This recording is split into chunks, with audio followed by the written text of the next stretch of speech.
So what you're hearing is the well. One of the interesting things that happened here is that we ran out of water as soon as the hot weather came. So we had to drill another well, and we drilled one, we didn't find anything. We drilled the second one here, and it actually is only going to produce about 2 gallons a minute, but that's going to be enough because we'll create storage tanks. Let's walk over here where it's not so noisy and finish talking about this. So we're looking at a little picnic area. We call this Grandmother Oak Common. And this is where a lot of eating will be done.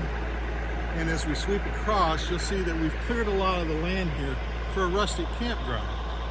And this is where people will be able to come and pitch their tents. There'll be one central fire. They'll be able to come and enjoy the second half of the property, which will be basically a semi-wilderness, if you will.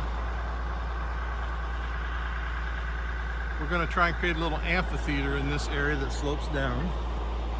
And then there's a little, I would call it like an isthmus, or it kind of goes out into this area here. And that area that you're looking at here, that's where we're going to build our final piece of Eloheh Indigenous Center for Earth Justice, and that will be a plank house, of a fashion of a plank house. And there we will have our ceremonies in the wintertime, our dances, our teachings, and then part of that will also be a bunkhouse as well.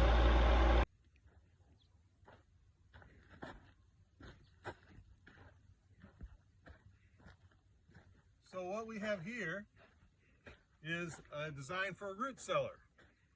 And when we begin to dig out for the root cellar, we hit water. And so where's that water going to go, right? Good question.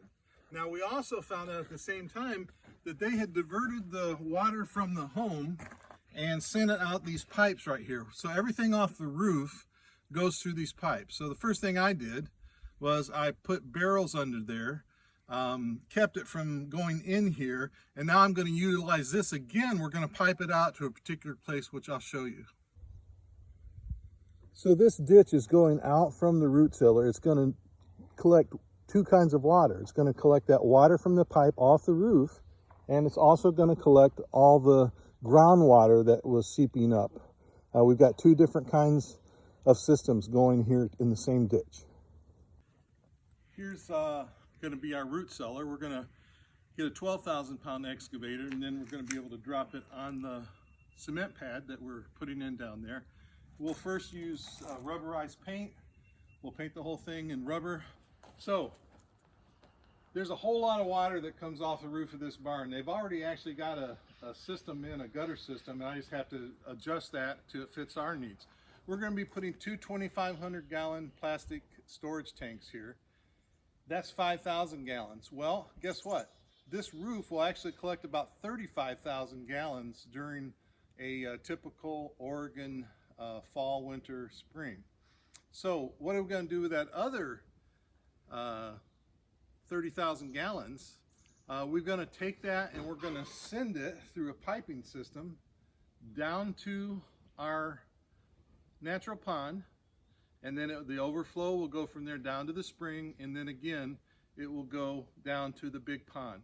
So this way we're having maximum water storage. We're not losing it all. So we're actually creating a greenhouse right here outside the fence near the root cellar, and we're going to need water in that as well.